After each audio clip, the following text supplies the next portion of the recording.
Hello, everyone. I'm Alan Potcotter, and you're listening to CALLTALK for July 22nd, 2020. Today's topic is customer experience and your company's human brand in 2020.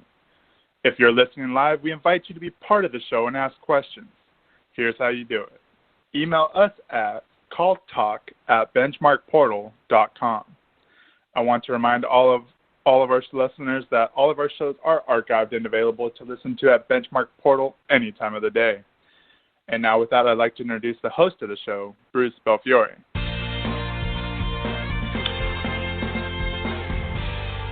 Thank you, Alan, and welcome back to Call Talk, everyone.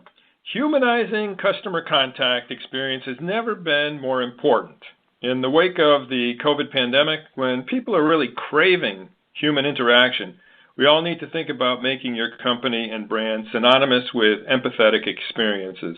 So we've invited an expert on this to our show today.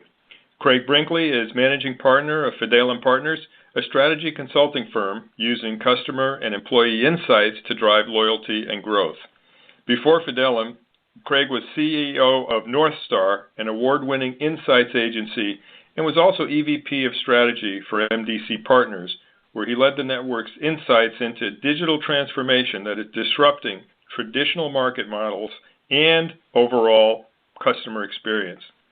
And previous to that, Craig worked at Coca Cola as Worldwide Director of Marketing for Diet Coke, Coke Light, and Minute Maid.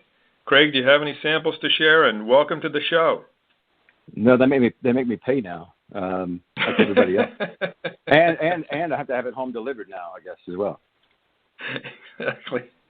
Okay, good. Well, we're excited to have you on the show. And the first question, I guess, is, did you like Diet Coke or Coke Light better? Well, that's a funny story. I loved Diet Coke. You know, I was a heavy loyalist of Diet Coke before I went there. And so when I came in and looked at what they were doing with the brand, I basically said, you got it wrong. I'm a user, and you got it wrong. And so we built Coca Cola Light on the chassis of New Coke's flavor with different sweeteners, and I actually preferred it eventually. And so I used to bring it back from around the world, to Atlanta when I would come in, because all I had in the U.S. was Diet Coke. So I actually prefer Coca Cola Light, to be honest with you. There you go. Okay, and I'm an assistant scoutmaster, and every once in a while, when we're in Southern California, somebody's able to get the regular Coke from Mexico that has the regular cane sugar in it, or the whatever it is. And it's always a big deal because they love that stuff. So anyway, well, now that we have that settled, I'll note that Craig and I are also members of PACE, the Nonprofit Industry Association for Contact Center Managers. And Craig recently completed some really interesting research in conjunction with PACE into customer attitudes toward artificial intelligence and bots, which he'll share with us later in the program. So Craig, let's jump into it. The title of this episode is Customer Experience and Your Company's Human Brand in 2020. What do you mean, Craig, by a company's human brand?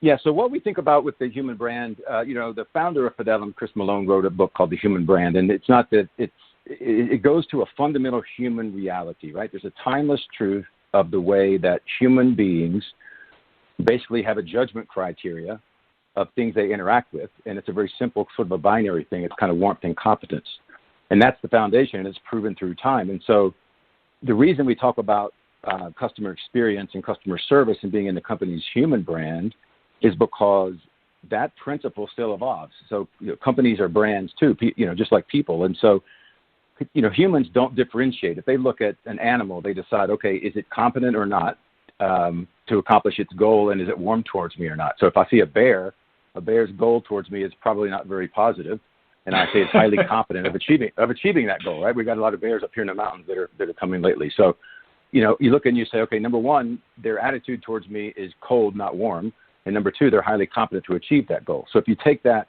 to a company, you say, is this company warm or cold towards me, a basic thing, and are they competent to achieve those goals and how they operate?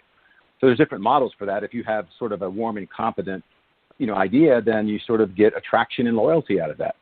If you're warm but incompetent, well, what's going to happen is they say, well, they're a really nice company. They do nice things, but it's not very good. The product's not very good. The service is not very good. Versus on the cold side, that just creates all kinds of begrudging cooperation if you have a limited set of options as a consumer, or it just basically gets rejection. So when we apply that model, that's why we want people to think about their company's reputation, their service as sort of how people relate to brands the same way they relate to humans. Yeah, it's very interesting because I think a lot of our listeners who are contact center managers, for the most part, could really relate to this when they think about how we think about QA. Because in QA, there's two distinct parts. One is the part that has to do with soft skills. Okay, is the person coming across, that is to say, is the agent, the rep, coming across as somebody who is warm or cold? And on the other hand, the other part are the hard skills, which has to do with, are they following policies and are they getting the right answer to the person? So those components, brought together really have a lot to do with bringing across the kind of competence you're talking about and the humanity that you're talking about. So, really, really important. More important today than ever, probably.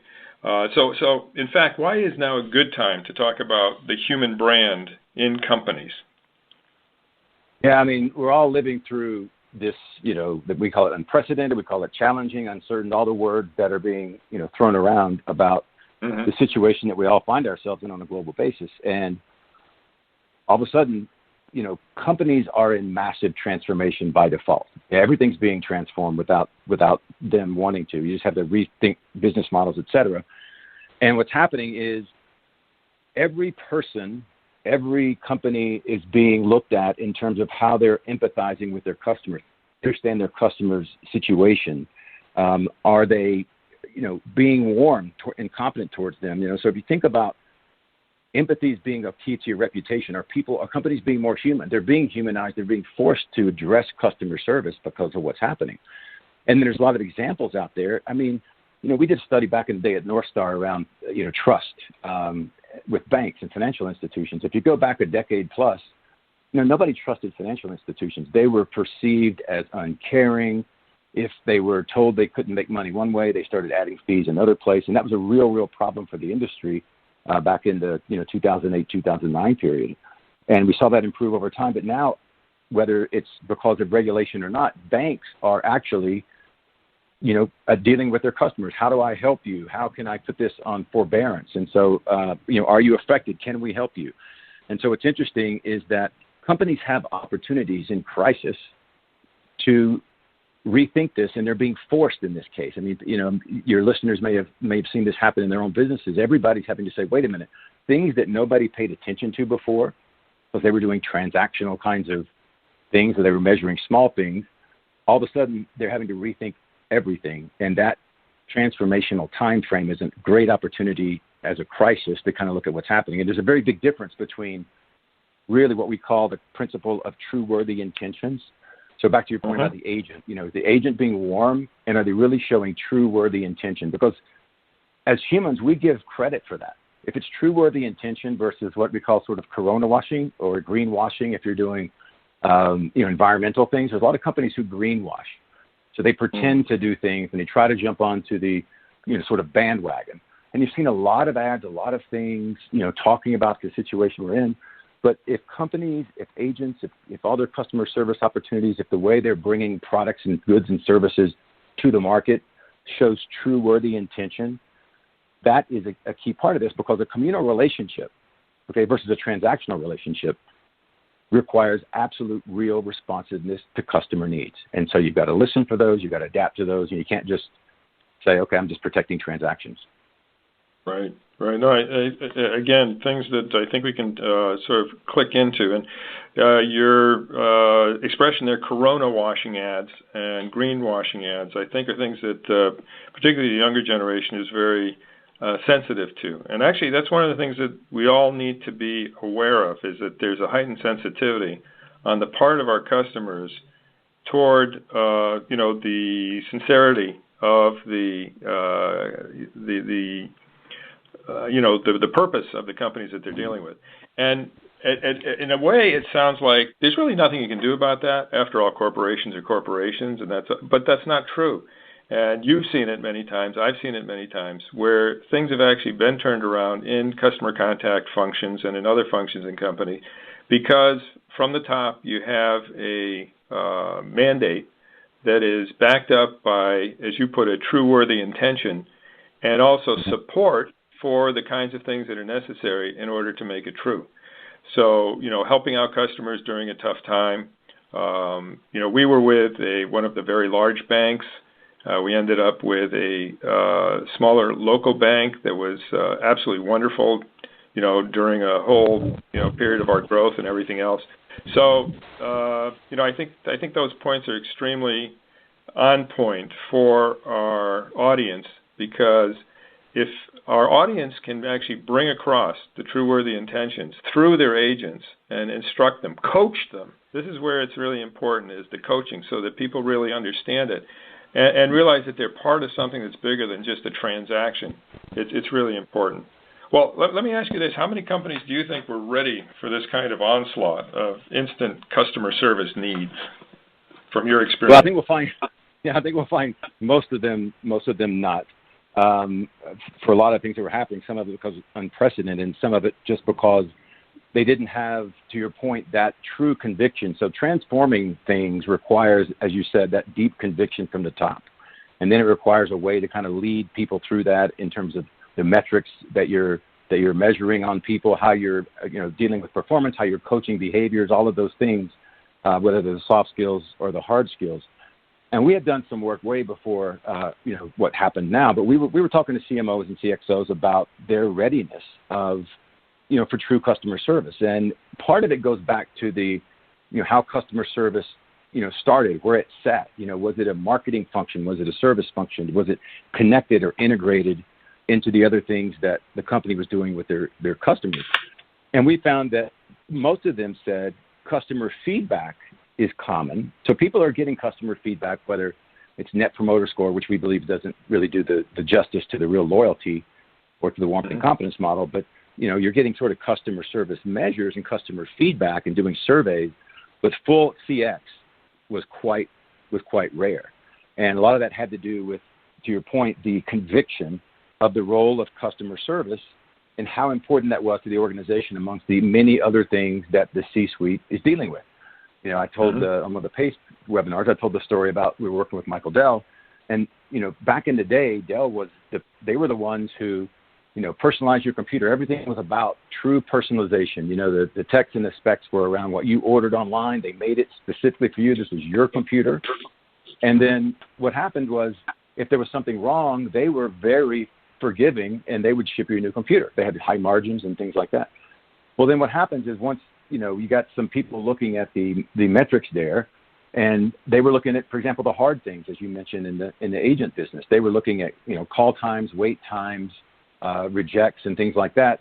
Or the insurance business, which is what say no the first 3 times somebody called. And so if you look at that, what happened was they were actually destroying customer service by looking to create better, efficient metrics in the customer service part of the business. And so it has to be that conviction from the top that says, we know how important this is. And what I'm personally hoping is that, there's not such a thing as really a silver lining to something that we're suffering through as a world here.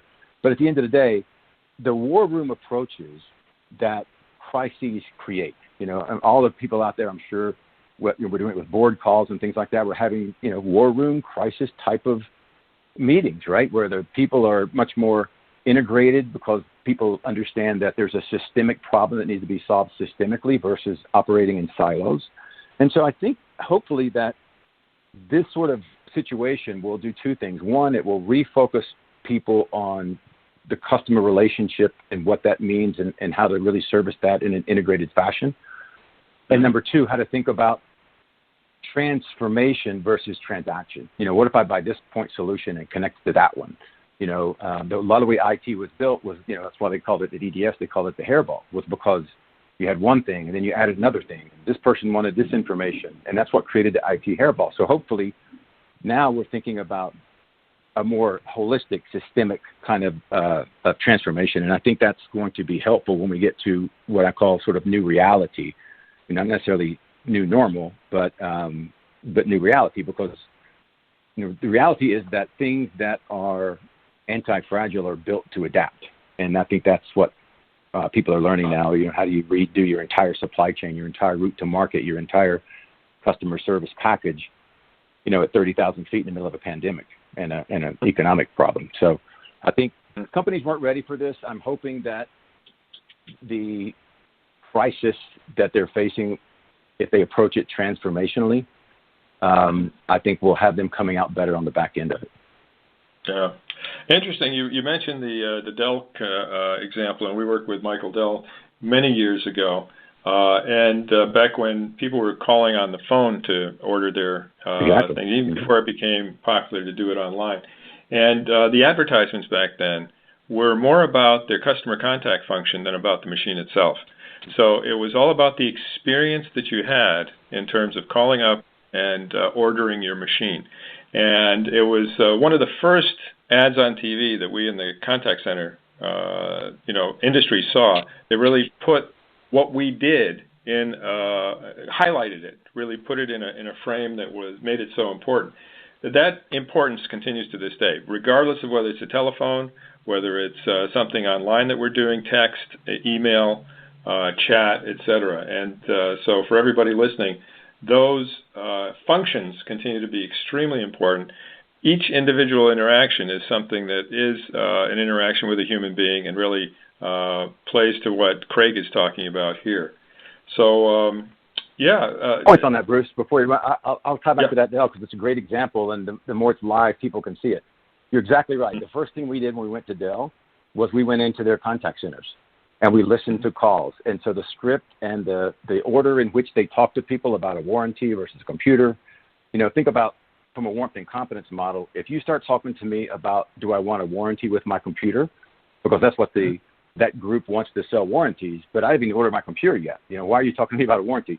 And one of the ways we were brought in was because they had done a segmentation about self-service techies that knew all about the bits and the bytes and what they wanted versus what were called assistance seekers, And so to your point, to really relate to that customer, one of the things we do in a lot of industries is to look at some basic customer segmentation and say, hey, can we quickly determine where this customer is coming from so we can better relate to them on that call center experience? And then we connect that through omni-channel. So whether it's chat, it's the contact center, it's online or whether it's bot-driven or human-driven, if we think about an omni-channel relationship and we know that much more about this person, the really high assistance seekers, the AI provides all the data about their frequency of shopping, how loyal are they. The more we understand that customer in that interaction, the better we're going to be able to show both warmth and confidence to them. Right. No, absolutely. Great points. And just to let our audience know that people don't always do everything right. There was a period of time in which Dell decided to send its calls overseas. It really wasn't prepared for it. There were tons of complaints. That ability to connect with the customer, to give them the kind of experience that the folks in the United States have been able to give wasn't there, and they had to pull stuff back. So, people do make mistakes. You really do have to understand your customer and understand what is going to make that experience for. So actually, that leads into what does the overall role of customer experience and contact centers play in this type of customer connections? What are your thoughts on that, Craig? Yeah, man, that's a great connection. You talk about how they had to rebuild it. We did the study on AI and the role of sort of technology in customer service across a bunch of different industries with the work we did with PACE. And so to your point, what we did was we rooted it in, does it matter to people, right? And what we found is that 74% of people strongly agree on a 6 and 7 point scale that good customer service and support experiences are a critical driver of loyalty. So if you think about that, to your point, any technology or automation in the call center, in the old customer contact relationship that damages those experiences could be costly, and you may find yourself later having to make up for that stuff. So the irony is that contact centers traditionally are where the customer comes in. So if anybody should be, customer connected, it should be there. One of the interesting things that happens, though, your point about offshoring and best shoring and some of those kinds of things that happen, is that if that's a BPO operation, there's a whole lot of connectivity between the client's business themselves and how they relate to a BPO partner. So as a BPO partner and an outsourced program, it's critical that you are connected to them as a true partner and that you sort of elevate your skills as a customer contact facilitator for them or a partner to them. When I was running Northstar, I used to say, if anybody calls me a vendor, I don't want them. I want to be a partner to people. So whether that means thought leadership and all the different things that you can do, it's a great component of what a BPO call center can do for driving customer service of the customer's end thing. And that's sort of a broader set of issues around, digital and technology. A lot of the reasons, we used to work for British Telecom and BPO for telco. What we talked about was we said, what are your core competencies as a company? What business are you in? And if your core business is not, call center business, you should outsource that because somebody's an expert in that. And the listeners here, probably come from that world. Right. And then what happens is you get access to digital and tech platforms that you can't do on your entire side. The reason you BPO is because you can't keep up with the tech behind it and the agility that happens and things like that. So what's interesting about it is those are built to be virtual. I mean, customer contact centers by definition are built to be virtual connections. And so if you can reconnect all those different models into supporting customers, whether that's looking at whether your contact center has outbound responsibilities for some marketing and service and remarketing opportunities versus all inbound customer service, whether it's connected to things like distributed order management if you're on the retail side or restaurant order flow management. We're doing work in some platforms there in the sort of servicing the food service business from customers wanting to get food to when it actually shows up and gets delivered and everything in between. And so I think contact centers have a great opportunity to be the point of a transformational customer service conversation, if you think about it that way, right? Absolutely. Again, leveraging the fact that all your customers are in forced transformation, leverage that as a contact center to really reinforce the role that you can play, the way that you can connect things, the capabilities that you have as a partner, not as a particular point solution vendor or an RFP response vendor. I think that's so important. And the experience that I was talking about with Dell, that goes back almost 2 decades. So, so much has been learned since then. And the partnership that a lot of people now have with outsourcers is BPOs is so much different than it was back then. Basically now the ability to really connect and come up with an operation that can help you connect is something that's really gone leaps and bounds. We're going to have to go into questions soon, but I was just wondering if you could say a few more words about the results of the PACE research, because I think our audience would be interested in that. Yeah, for sure. So what we found in there was that because customers still prefer to get the option that best meets their needs. So a lot of metrics in the contact centers are, how fast do we put somebody? How do we escalate? All those different kind of factors that add cost. But what we found was that customers overwhelmingly, 73%, prefer to have the option to speak to a live person promptly. So you think about different industries, and when the consumer comes to a customer service center on the inbound side because they have a mission, they need to accomplish something.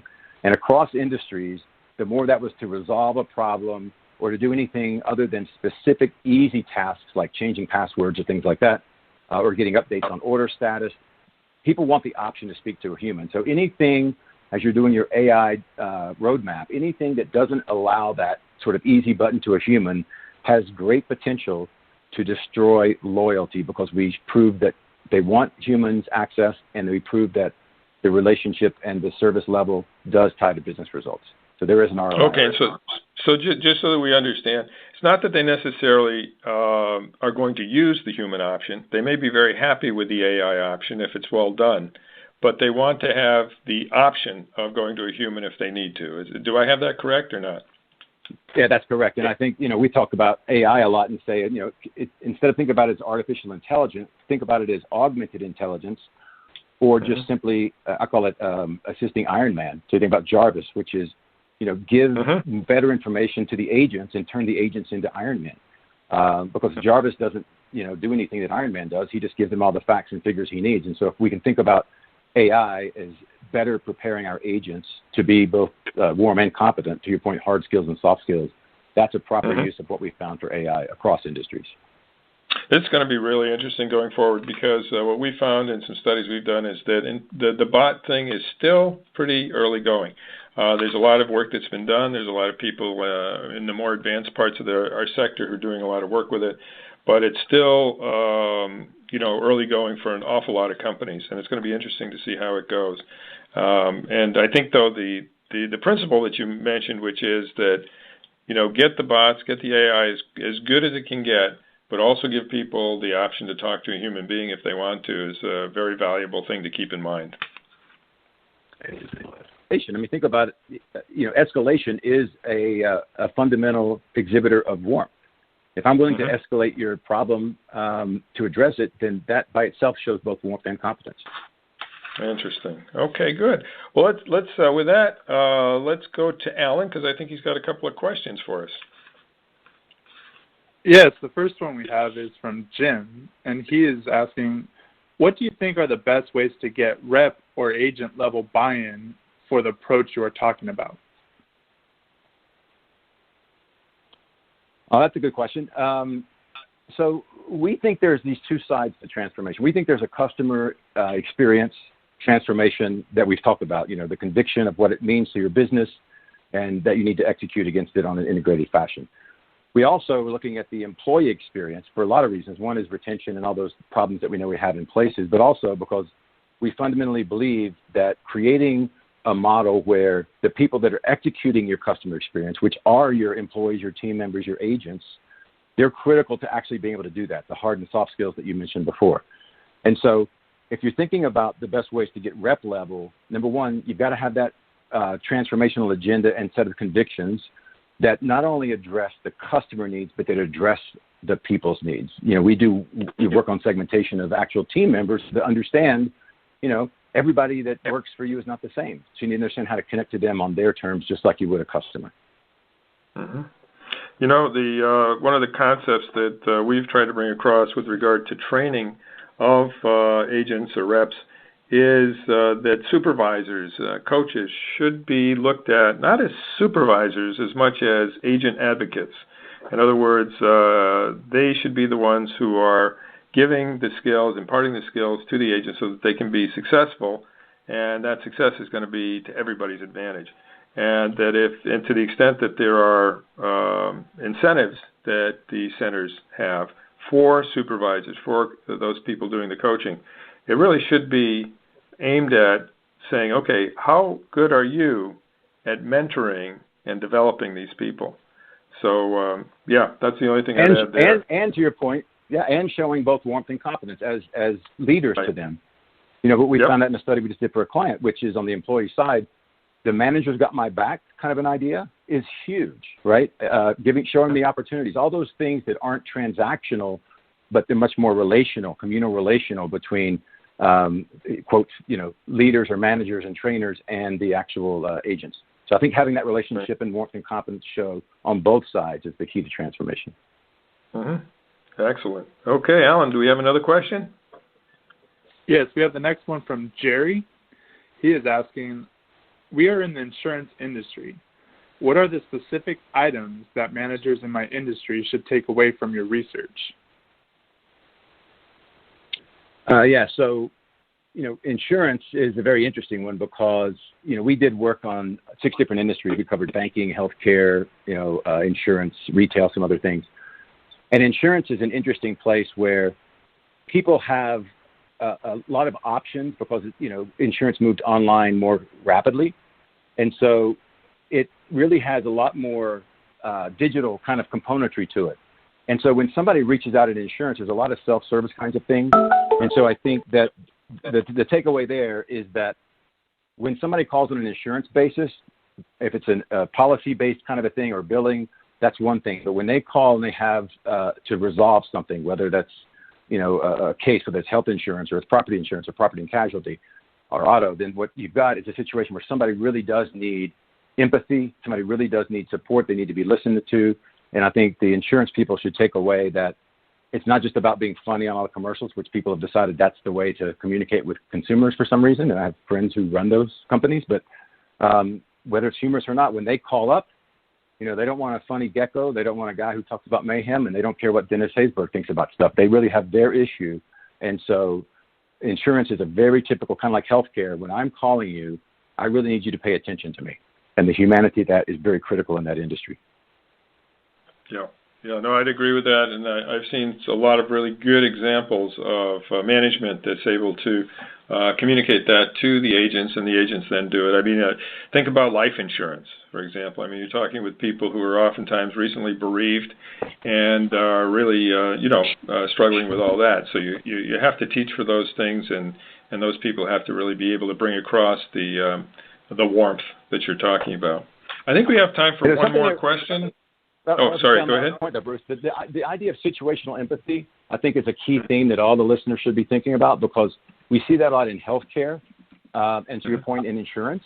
So in healthcare, if you're talking to somebody, it could be the worst day of their life, to your point on bereavement, right? And so understanding that if you're in healthcare and you're just an appointment taker, you're still a reflection of that company and that human brand of that company. And so teaching situational empathy to agents, to people that do things that might be transactional, but realizing the context of that interaction, that human being on the other end of the line, could be an incredibly empathetic, emotional situation for them, not transactional.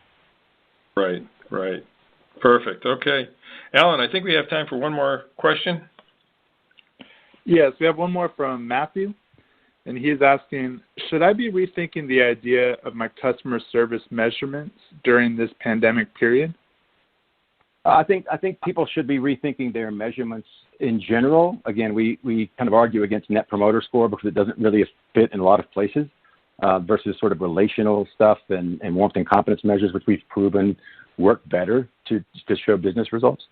But also, a lot of people have started asking, should they stop talking to consumers because it's such a confusing time, and are there going to be bad information and bad measures? And ANSAC was a client of ours when they were having some issues, and they wanted to literally cut back on their tracker because they were concerned about seeing negative scores. And what we say is, no, when things like this are happening, you need to understand your customers even more. You need to double down on measuring your relationships and your outreach to them. Again, everything communicates. Everything you say, everything you don't say, and everything you do and everything you don't do. So if you don't say anything, if you're not talking to your customers during this time with relevant materials that show empathy, warmth, and competence, that says something about who you are. So you should not be cutting back on measurements. You should be actually doubling down on measurements. But the kinds of things you're asking need to go a lot deeper than just simply saying, Net Promoter Score, high-level kind of measures. You need to be understanding what's really happening with your customers in this environment, how you can really have true, worthy intentions that you can exhibit to them to really show that you have a relationship, a communal relationship versus a transactional relationship with them. So I would not cut back on measures.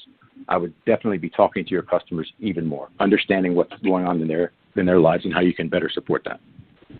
Yeah, I would just add, chuckle a little bit, Craig, when you said bad measures, because there's two ways you can take that, right? Is it because people are afraid of negative feedback that will make them look bad in front of their senior management? That's one way of looking at bad measures. And the other, of course, is not valid measures, or for some reason the data is not valid for some reason.